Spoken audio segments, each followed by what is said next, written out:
Hey Taurus, how are you guys? Okay, so camera cut off. I already started a reading for you. Let me tell you what it was. We'll probably get some of the same cards. We had at the in the pre-shuffle, we got the wedding card.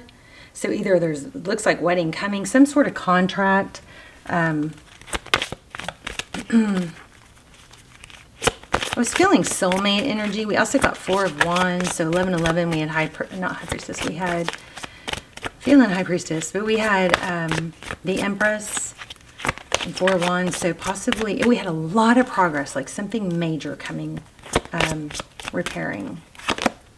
Romantic feelings. Your romantic feelings are real and worth exploring. Don't walk away from something because somebody isn't.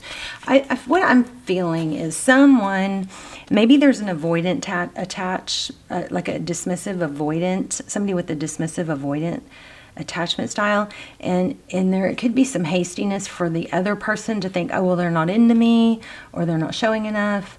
And so they maybe pull back and then come back. I would keep that option open. I wouldn't totally dismiss it, because it looked like we had some of that energy. And it also, we also had, yeah, don't give up on it. Maybe don't, especially if you're anxious attached, maybe don't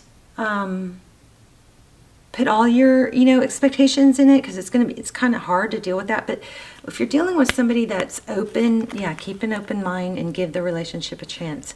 Your soulmate may differ from you, your type and expectations.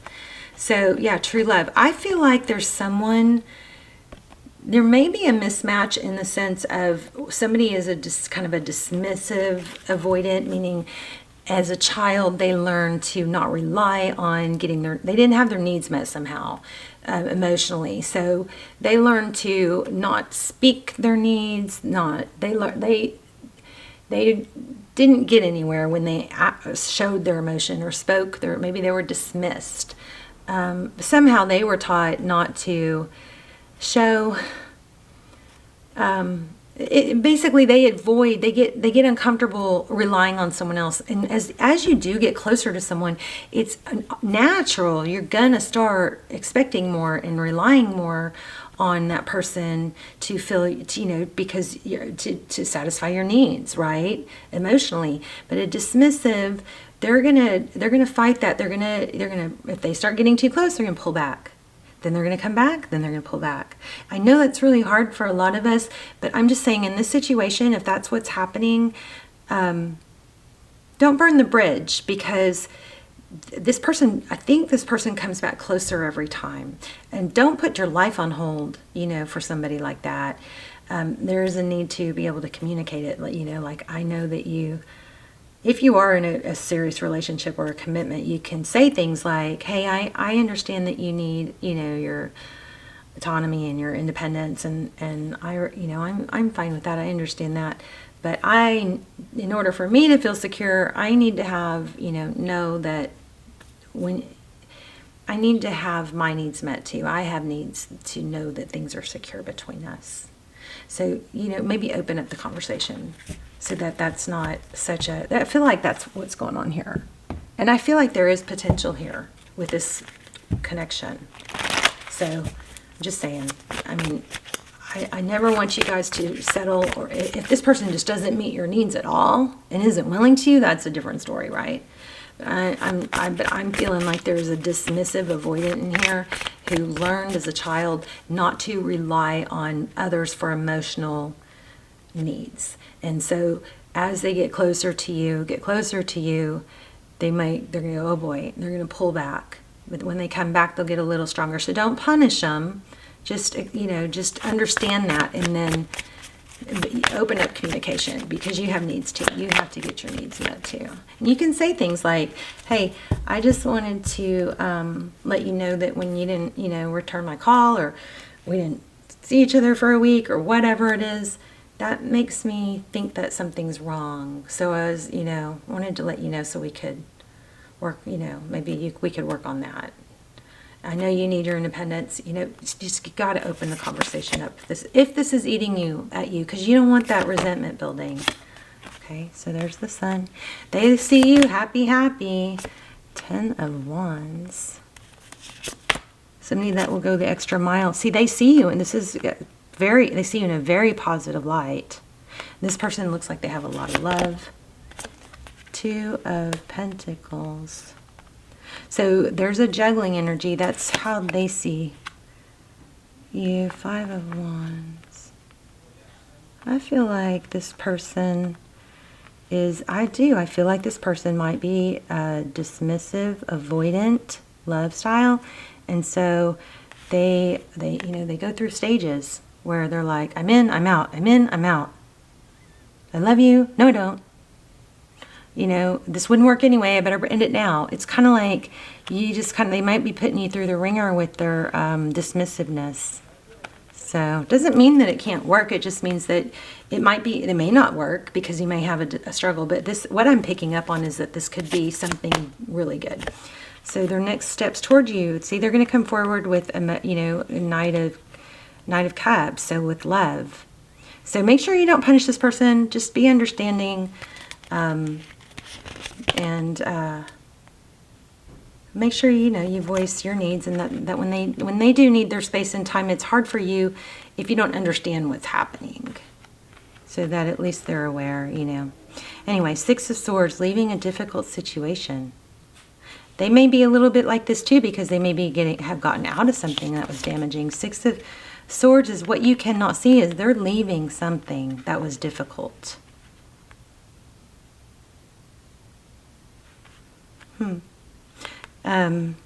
Advice, stable, the King of Pentacles, focus on your money, stay strong, stay stable. You're going to get an offer here. You're going to get an offer here.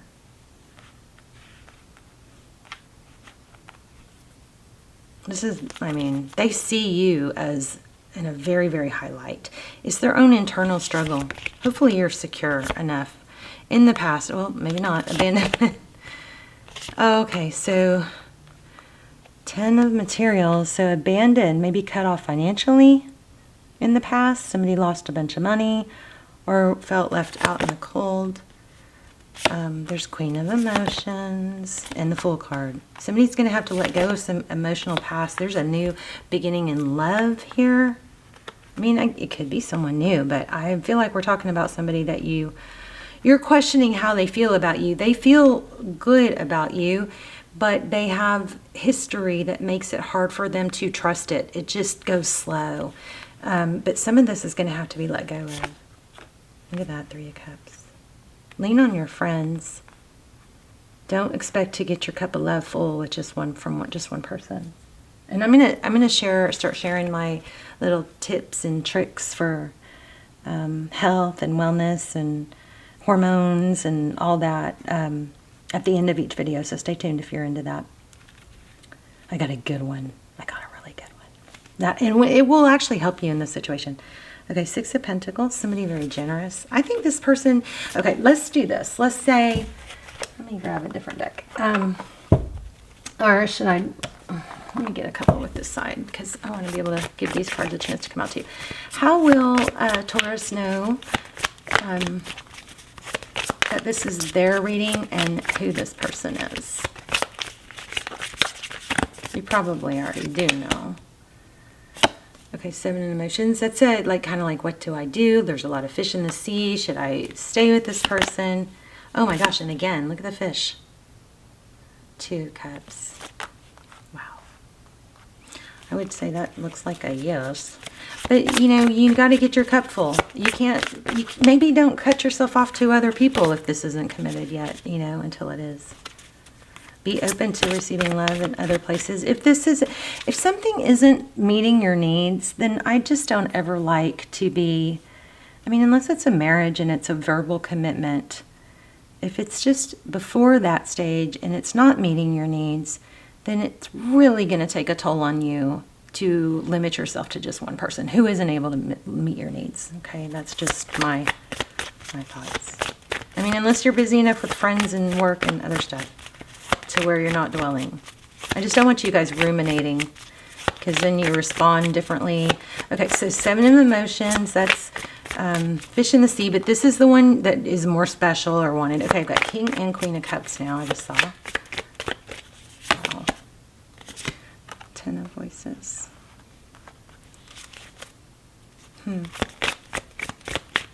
Swords. There's a painful ending somewhere. I got this in the last one too before the camera cut off. I got the Ten of Pentacles there too, and it didn't really make sense. So maybe it's going to come to an end, or maybe it has come to an end, and the person's going to come back with flowers.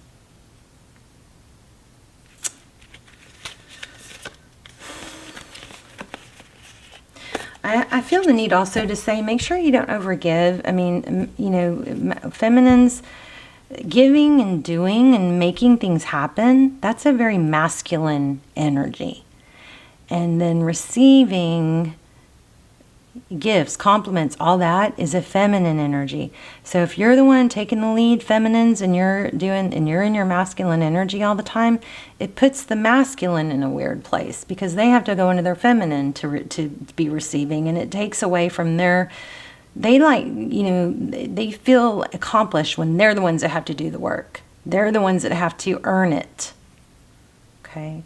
So don't try to make up for the space. Mind the gap. If there's a gap, if there's a time gap, fill it with other things. This is actually a really strong connection. I just saw 1111. I mean, and we did have twin flame in the last one. Before the camera cut out, it was actually a beautiful, clear, very clear reading. So this definitely has potential. So if you're wondering, this person isn't giving enough, look at that, King of Pentacles. Oh, we had a lot of money in the other one too. That's another way you may know, because it's abundant. There's somebody that's possibly very successful. And you also look like you have a lot of abundance, money coming to you. It was starting to look like a financial reading. Okay, communication. But be happy with it when you communicate. This is growth, progress. This reading is just screaming that it's, positive.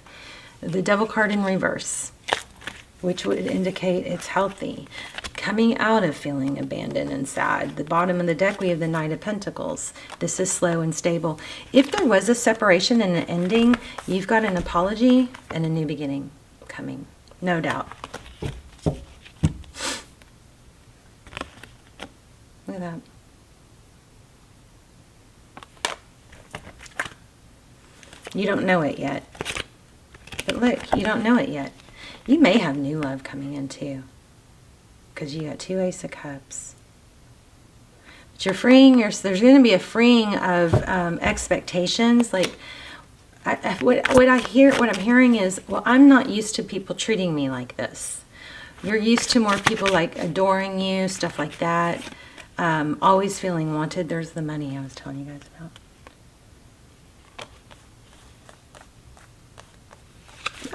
Whoops, just dropped half the deck. I'm going to pull a Oracle, and then I'm going to share my new technical. Look what's sticking up right here.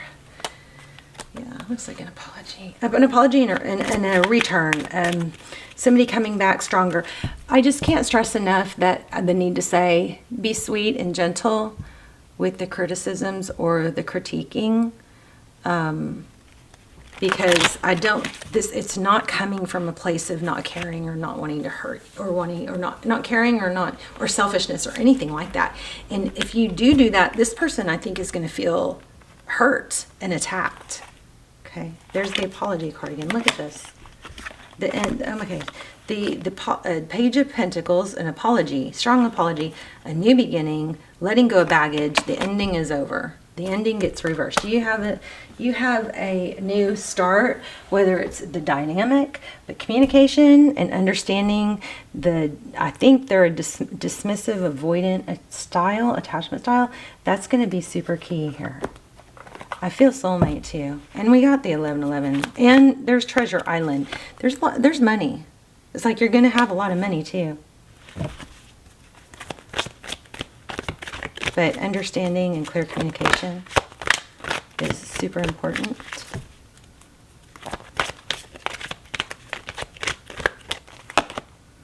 Oh my gosh, I just put that back.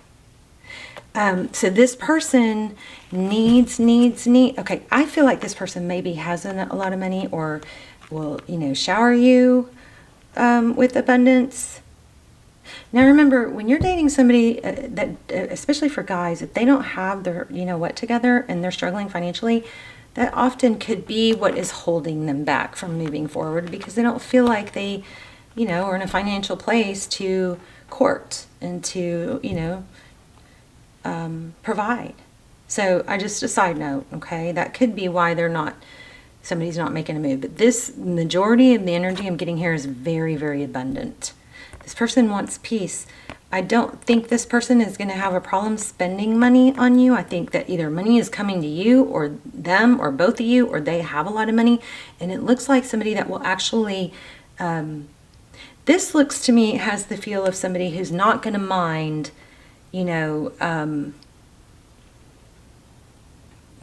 taking on being a provider. But that what is important to them is that there's peace. There's not fighting. There's not bickering. There's not controlling. There's not each person expecting the other to do things the way they would. It's kind of like not trying to control how somebody else would handle a situation. Peace, where you accept and admire would be good. Compliment, but they have a big need for peace.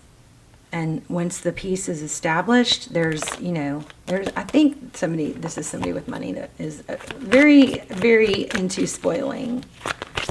I do not think this person is withholding because they are selfish or don't care. I think it's the opposite. I think they don't realize. They may not have the emotional, ability to handle conflict, and you may have to be the one to say, hey, when we don't talk, or when da-da-da-da, it makes me feel like, something's wrong, or I've done something wrong. So I was, hoping we could talk about that and, work on that, or come to some sort of understanding. I'm telling you guys, this is, building blocks. Look, I just want to keep going. This is like, I feel like this is fated. I love it, love it, love it. Yeah, give your relationship a chance. Keep an open mind. True love. I don't know about religious factors. Let's see. Let me get one more thing. There's a fire in this too, and it's just going to get stronger. What's hard is that they pull back, and then you're like, what the heck? They don't care about me. I would never do that to them. This is a big lesson here. You can't expect them to do things the way you would, okay? Look at that. Now we have Emperor and Empress. It's like twin flame. Okay. Wow. There we go. Equal, equality, Six of Pentacles, giving. That's generosity. Wheel of Fortune, destined opportunities. This makes me want to do it. This reading is so clear. It makes me want to do an extended. Oh shoot. Okay, well, I'm just going to let that one fall out because it keeps falling out. So, Two of Pentacles, a balancing act. It may be a little bit difficult for you to balance your emotions, right? I know, I'm feeling twin flame, babies. Twin flame. Not that I would really wish that on you. Oh my gosh. Oh my gosh, you guys. Sorry I spazzed. I might do an extended. If I do an extended for this, I'll link it, okay? You'll see it down below. This reading, oh my gosh, I have just major chills. Okay, I wasn't going to pull this twin flame deck, but I kept feeling twin flame. Then, like, of course, we had the 1111. We have the Emperor, Divine Masculine. We have the Empress. You guys may not know this if you haven't watched my channel for a long time. And by the way, if you haven't, please hit subscribe and like, and put some comments in there so we can get some discussions going. And I need to hurry so I don't run out of time. But this dandelion, this is my twin flame symbol. It's not other readers' symbol. It's me personally, for my personal story. A dandelion always symbolizes twin flame. Oh my gosh, and look at that. Four of Wands. 1111. Yes. This person is going to play. It's kind of like you got to play your cards right with this, but there is a big reward for it. Okay, just don't try to control them. Don't keep yourself busy and satisfied in other areas. If you have to go out with other people until this gets to a serious place, then do that. But don't punish this person, this masculine, for pulling back and then coming forward, because it's not out of anger or it's not out of meanness, okay? It's out of past hurts and not sure that they're able to move forward in a relationship. It's just going to take time. So here's my technique. It's called the glow technique. I'm still perfecting it. But what it is where somebody you care about and you love, you think about them and you visualize them. Like, say this person, say you're, kind of upset because you hadn't heard from them or whatever. You visualize them smiling, and they could be looking at you, but you put a glow around them in your vision, and you surround them with love, you surround them with light, you visualize them happy and healthy and blessed, and you hold that space for a few moments. Okay, I'm trying to do that with every time I think about my kids or anybody that I'm worried about. Then, we're going to start there. We're also going to expand on it. I'll probably do a whole video on it, but before the camera cuts off, I wanted to share that. Try that. Maybe I'll put it in the comments. But it's also at the end of the other videos, this session. So, but I think my camera's about to cut off. So I'm going to let you guys go. But let's talk in the comments. I love you so much. But the glow technique, put a glow around people. When you think about it, I do it when I read. I'm starting to do it when it's a habit. But I'm starting to do it when I read y'all's comments for y'all. But it's been so powerful so far, especially when I'm upset or I'm worried about someone. It's powerful. So put a glow around them, visualize them.